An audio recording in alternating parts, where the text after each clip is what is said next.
po mga kababayan ng sir, this is Jam, the Filipino channel. Lang niyo pong lingkod. So today is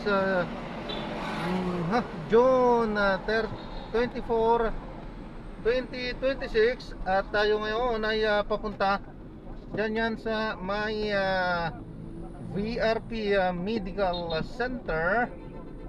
Dito yan sa may Highway Hills, Mandaluyong. At dadalhin po natin sa may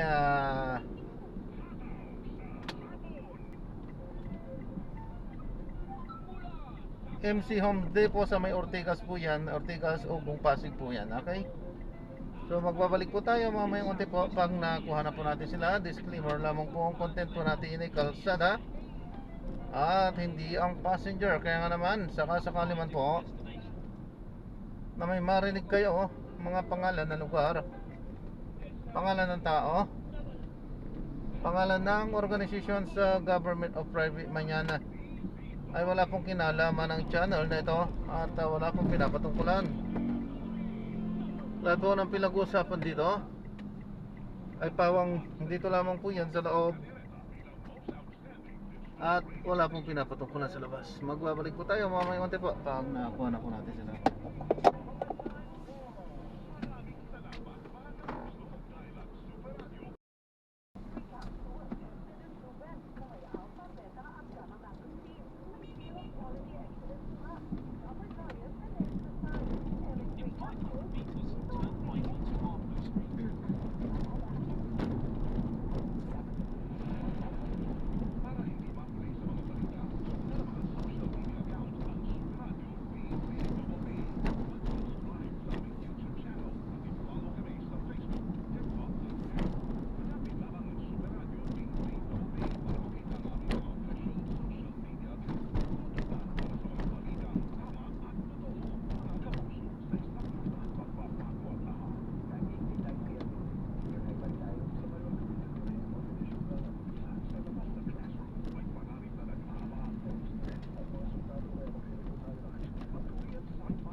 Luko. Iiwas siya. Hindi siya tingin sa kanan. Ay, lukong driver yan. Mandadamay siya. Alam mo yung klaseng driver yan. Dating ano yata yun, tricycle driver eh. Liko muna bago lingon. May mga green taxi na.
Bukas ang Council for the Welfare of Children na pag-usapan ng mga panawagang ibaba sa 12 anyos ang criminal liability.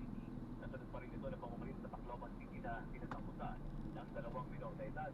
About sa Pilipinas ngayon, sinabi ni Energy Secretary Angelo Tabanes ng Council for the Welfare of Children na batid nila ang pangangailangan ng pag-usapang maigi ang nabanggit na panawagan at dapat itong harapin ng lahat ng sektor.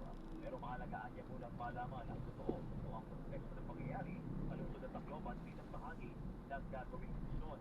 Aminado ang opisyal na batay sa pag-aaral, maaari kasing makasama ang pagpapataw ng mabigat na kapagutan sa mga nasa edad 15 pababa.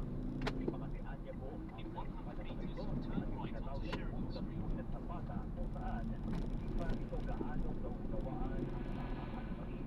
Ngayon man, ginagalang nila yung mga panawagan ng komisyon ng iba matapos ang Tacloban. Nakadaling anyo sila na makipagdialog sa Department of Education para magkaroon ng mahusay na paraan o polisiya na makatulong sa kapakanan ng mga estudyante. Ang Pilar Bago ng Federasyon Dito mo din, pakitang ito. We are all entitled to our own opinion. Labing-limang lokal na mga palasan na ibagi sa solar program ng Department of Energy. Palitang Perotong Kalipamela yan, Pamela Diaz. Pinansangang lumas na pamahalaan sa Metro Manila ang lumasal sa Memorandum of Agreement para magbahagi sa solar program ng Department of Energy o DOE. Kabilang dito ang nakalusot ng Caloocan, Dasmariñas, Malabon, Muntinlupa, Parañaque at munisipalidad ng Pandero.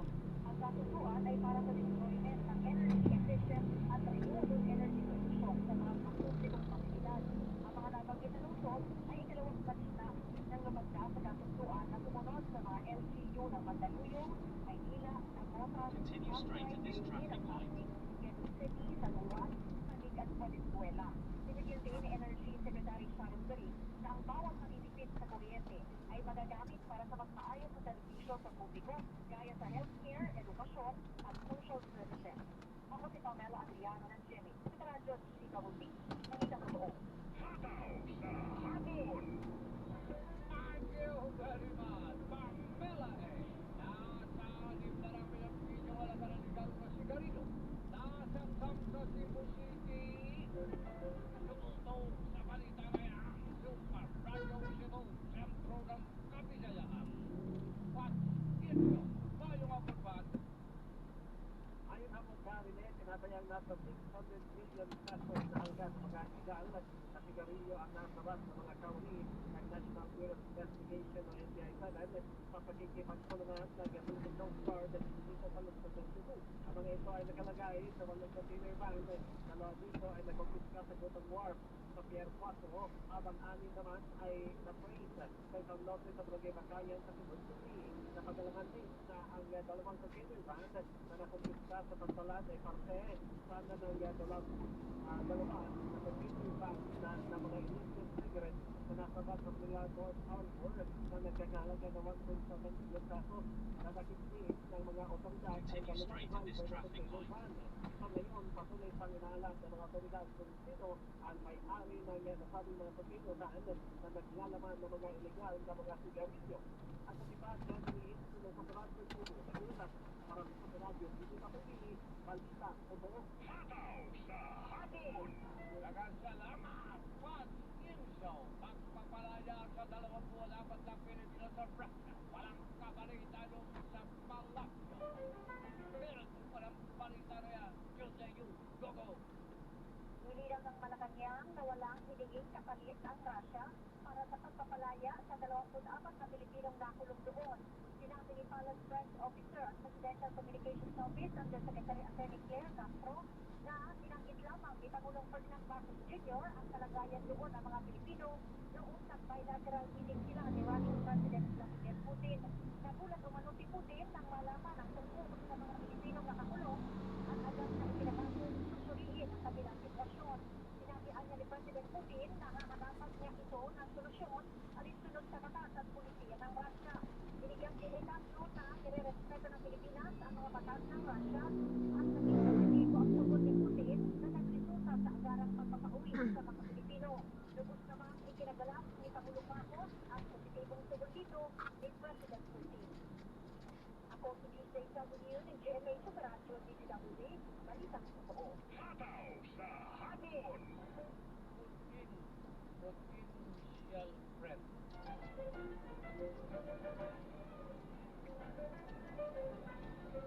Tuloy na ang rebound. Ako po si Karo na Santa Cruz ay nagpapasalamat sa lahat na sumama sa ating palatuntunan. Pero inaadya ako kayo mamaya. 5:30 to 6:30. Big time balita. Please, naman ako. Ako po si Karo na Santa Cruz sa Super Radio. DCWD. Walang kinikilig. Walang pinoprotektahan.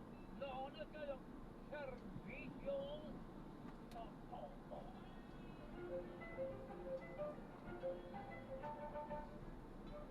Sataw sa hapon! CMA Super Radio DCWD. Balitang tama, balitang totoo. Sa ikaw pagkakataon, kinilala ang Super Radio DCWD bilang Kenyan Radio Station of the Year sa Platinum Stallion Media Awards ng Trinity University of Asia. Muling pagkilala ito sa mahalagang papel ng Super Radio DCWD sa pagbibigay ng tama at napapanahong impormasyon sa publiko, sa mga estudyante, alumni at mga guro ng Trinity University of Asia. Maraming salamat po sa karangalan ito. Mga kapuso, alay namin ito sa inyo.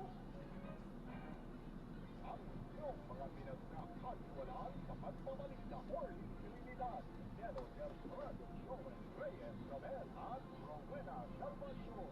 Sa Super DCWD at Masunahan ni matututunan, nagkakasundo ang bayan ng Mega Manila. CMA Radio at number 1 Super Radio DCWD at number 1 AM station at Barangay LS 97.1 at number 1 FM station. Maraming salamat mga kapuso. Mga kapuso, maaari nilang mapanood at mapakinggan ang Mas sa Puso sa aming official YouTube channel at sa Spotify. Hanapin ang Super Radio DZBB sa YouTube at mag-subscribe.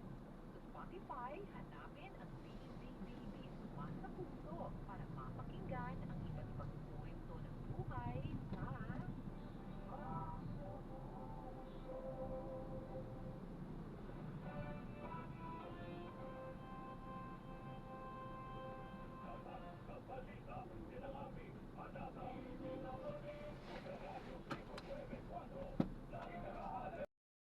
So na-drop na natin sila. Maraming salamat po sa panonood.